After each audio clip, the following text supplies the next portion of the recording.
Assalamualaikum warahmatullahi wabarakatuh. Perkenalkan, nama saya Dimas Nanda Pramudia, jurusan Manajemen A angkatan 2022. Sebelumnya terima kasih kepada Bu Retno yang telah memberikan saya kesempatan untuk melengkapi nilai saya yang kosong. Maka dari itu di sini saya akan menjelaskan apa itu ekonomi manajerial bab 1. Ekonomi manajerial adalah ilmu yang menggabungkan teori ekonomi, metode kuantitatif, dan ilmu pengambilan keputusan untuk membantu manajer dalam menyelesaikan masalah bisnis dan mencapai tujuan perusahaan secara efektif dan efisien. Menurut Dominic Salvatore, ekonomi manajerial merupakan penerapan teori ekonomi dan alat-alat analisis ekonomi untuk pengambilan keputusan manajerial dalam berbagai organisasi. Dalam dunia bisnis, manajer sering dihadapkan pada berbagai masalah seperti berapa harga produk yang harus ditetapkan, berapa jumlah barang yang harus diproduksi, apakah perusahaan perlu membuka cabang baru, bagaimana menghadapi persaingan pasar, kapan waktu yang tepat untuk melakukan investasi.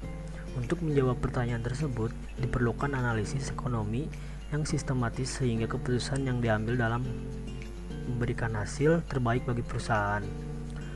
Contoh, sebuah perusahaan makanan ingin menaikkan harga produknya. Sebelum mengambil keputusan, manajer harus menganalisis kondisi pasar, daya beli konsumen, harga pesaing, dan biaya produksi. Analisis tersebut merupakan bagian dari ekonomi manajerial. Tujuan ekonomi manajerial. Tujuan utama ekonomi manajerial adalah membantu perusahaan mencapai sasaran bisnis melalui pengambilan keputusan yang rasional. Yang pertama adalah memaksimalkan laba. Laba merupakan tujuan utama sebagian besar perusahaan. Melalui ekonomi manajerial, perusahaan dapat menentukan strategi yang mampu menghasilkan keuntungan maksimal dengan biaya yang efisien. Yang kedua ada meminimalkan biaya. Perusahaan harus menggunakan sumber daya secara efisien agar biaya operasional dapat ditekan. Contohnya, mengurangi pemborosan bahan baku, menghemat biaya distribusi, mengoptimalkan penggunaan tenaga kerja, mengoptimalkan penggunaan sumber daya. Sumber daya perusahaan terbatas sehingga harus digunakan secara optimal. Sumber daya tersebut meliputi modal, tenaga kerja, mesin, teknologi, waktu. Yang D, membantu pengambilan keputusan. Ekonomi manajerial memberikan dasar ilmiah dalam pengambilan keputusan sehingga keputusan tidak hanya berdasarkan intuisi. Lalu ada meningkatkan nilai perusahaan. Selain memperoleh keuntungan, perusahaan juga berusaha meningkatkan nilai perusahaan dalam jangka panjang. Selanjutnya ada teori ekonomi. Teori ekonomi merupakan dasar utama ekonomi manajerial. Teori ekonomi dibagi menjadi dua bagian. Yang pertama ada ekonomi mikro.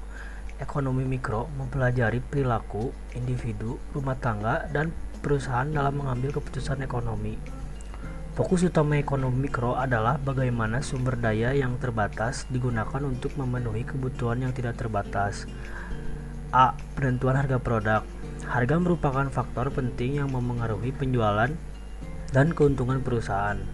Manajer harus mempertimbangkan biaya produksi, harga pesaing, permintaan konsumen, kondisi pasar. Contohnya, jika harga tiket pertandingan Persib Bandung terlalu tinggi, jumlah penonton dapat berkurang. Sebaliknya, jika terlalu rendah, keuntungan perusahaan akan menurun. Oleh karena itu, perusahaan harus menentukan harga yang optimal. B. Analisis permintaan konsumen. Perusahaan harus memahami kebutuhan dan keinginan konsumen. Analisis permintaan bertujuan untuk mengetahui produk yang dibutuhkan konsumen, faktor yang memengaruhi pembelian, jumlah produk yang akan dibeli, faktor yang memengaruhi pemberitaan, harga produk, pendapatan konsumen, selera konsumen, harga barang substitusi, jumlah penduduk. Contoh, manajemen Persib dapat melakukan survei kepada bobotoh untuk mengetahui faktor yang memengaruhi pembelian tiket pertandingan. Lalu C, penentuan jumlah produksi. Perusahaan harus menentukan jumlah produksi yang sesuai dengan permintaan pasar. Tujuannya adalah menghindari kelebihan stok, menghindari kekurangan stok, meningkatkan efisiensi produksi. Contoh, jika permintaan jersey Persib diperkirakan mencapai 10.000 unit, maka perusahaan harus menyesuaikan jumlah produksi agar tidak mengalami kerugian. Lalu yang kedua ada ekonomi makro. Ekonomi makro mempelajari kondisi ekonomi secara keseluruhan. Ekonomi makro membantu perusahaan memahami lingkungan eksternal yang dapat memengaruhi kegiatan bisnis. Yang pertama ada inflasi. Inflasi adalah kenaikan harga barang dan jasa secara umum dalam suatu periode. Dampak inflasi, biaya produksi meningkat, harga bahan baku naik, daya beli masyarakat menurun, penjualan dapat menurun. Contoh, jika harga bahan baku naik akibat inflasi, perusahaan harus menyesuaikan strategi dan harga biaya. Lalu ada pertumbuhan ekonomi. Pertumbuhan ekonomi menunjukkan peningkatan kemampuan suatu negara dalam menghasilkan barang dan jasa. Dampak pertumbuhan ekonomi, pendapatan masyarakat meningkat, daya beli meningkat, permintaan produk meningkat, peluang bisnis bertambah. Contoh, ketika ekonomi Indonesia tumbuh, penjualan tiket pertandingan dan merchandise Persib cenderung meningkat. Lalu ada kebijakan pemerintah. Kebijakan pemerintah sangat memengaruhi aktivitas perusahaan. Bentuk kebijakan tersebut meliputi pajak, suku bunga, perizinan usaha, regulasi perdagangan. Contohnya, kenaikan pajak dapat meningkatkan biaya perusahaan sehingga memengaruhi laba yang diperoleh. Lalu ada ilmu pengambilan keputusan. Dalam ekonomi manajerial, pengambilan keputusan harus dilakukan secara rasional dan berdasarkan data. Beberapa alat yang digunakan antara lain, yang pertama ada matematika ekonomi, digunakan untuk menghitung biaya pendapatan, keuntungan, produksi. Yang kedua ada statistik, digunakan untuk mengumpulkan data, mengolah data, menyajikan data, dan menarik kesimpulan. Lalu yang ketiga ada ekonometrika, merupakan gabungan antara ekonomi, matematika, dan statistik. Digunakan untuk melakukan peramalan dan analisis hubungan antar variabel ekonomi. Lalu yang keempat ada riset operasi, digunakan untuk menentukan solusi terbaik dari berbagai alternatif yang tersedia. Lalu ada sistem informasi. Sistem informasi menyediakan data yang dibutuhkan manajer dalam mengambil keputusan. Informasi yang diperlukan meliputi data penjualan, data pelanggan, data biaya produksi, data pasar, data pesaing. Manajer yang memiliki informasi lengkap akan lebih mudah mengambil keputusan yang tepat. Selanjutnya ada hubungan ekonomi manajerial dengan fungsi perusahaan. Ekonomi manajerial memiliki hubungan erat dengan seluruh aktivitas perusahaan. Yang pertama ada pemasaran, digunakan untuk menentukan harga, menentukan promosi, dan menganalisis perilaku konsumen. Lalu yang B digunakan untuk menentukan jumlah produksi, mengendalikan biaya produksi, meningkatkan efisiensi. Lalu ada C keuangan, digunakan untuk pengambilan keputusan investasi, pengelolaan modal, analisis risiko. Lalu D sumber daya manusia, digunakan untuk menentukan kebutuhan tenaga kerja, meningkatkan produktivitas, menentukan sistem kompensasi. Selanjutnya adalah proses pengambilan keputusan manajerial. Langkah-langkah pengambilan keputusan biasanya meliputi yang ke-1, identifikasi masalah, menentukan masalah yang sedang dihadapi di perusahaan. Yang kedua, menentukan tujuan, menentukan hasil yang ingin dicapai. Yang ketiga, menyusun alternatif, mencari berbagai pilihan solusi. Lalu analisis alternatif, membandingkan kelebihan dan kekurangan setiap alternatif. Selanjutnya memilih alternatif terbaik, memilih solusi yang memberikan manfaat terbesar. Lalu ada implementasi, melaksanakan keputusan yang telah dipilih. Yang terakhir ada evaluasi, menilai keberhasilan keputusan yang telah diterapkan. Selanjutnya ada teori perusahaan atau theory of the firm. Menurut teori ekonomi klasik, tujuan utama perusahaan adalah memaksimalkan laba. Laba diperoleh dari laba sama dengan total penerimaan dikurang total biaya. Semakin besar penerimaan dan semakin kecil biaya, maka laba perusahaan akan semakin besar. Namun dalam perkembangan modern, perusahaan tidak hanya mengejar laba, tetapi juga kepuasan pelanggan, keberlanjutan usaha, tanggung jawab sosial, dan nilai perusahaan jangka panjang. Sifat dan fungsi laba. Sifat laba. Laba merupakan selisih antara total penerimaan dan total biaya. Fungsi laba meliputi sebagai penghargaan atas risiko usaha, sebagai sumber modal perusahaan, sebagai ukuran keberhasilan perusahaan, sebagai pendorong inovasi dan efisiensi.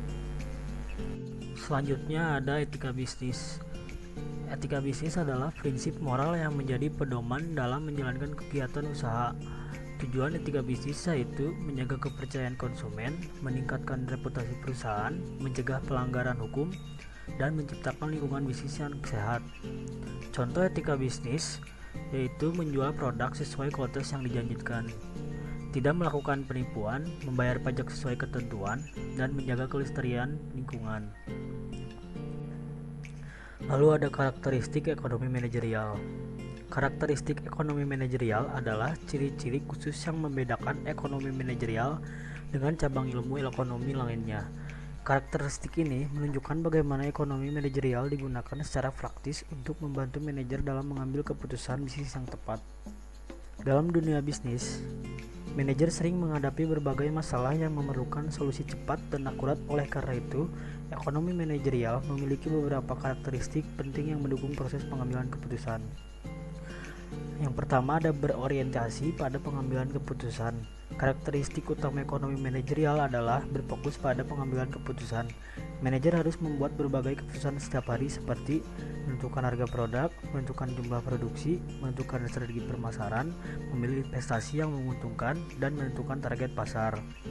Ekonomi manajerial membantu manajer memilih alternatif terbaik dari berbagai pilihan yang tersedia. Contohnya, sebuah perusahaan ingin menaikkan harga produknya, manajer harus mempertimbangkan apakah konsumen masih mau membeli, apakah pesaing menjual dengan harga lebih murah, dan apakah kenaikan harga akan meningkatkan laba. Dengan menggunakan analisis ekonomi manajerial, keputusan yang diambil menjadi lebih rasional dan terukur. Lalu yang B, menggunakan pendekatan ilmiah. Ekonomi manajerial tidak menggunakan perkiraan atau intuisi semata. Setiap keputusan harus didasarkan pada data, fakta, statistik, analisis ekonomi. Pendekatan ilmiah membantu perusahaan mengurangi risiko kesalahan dalam pengambilan keputusan.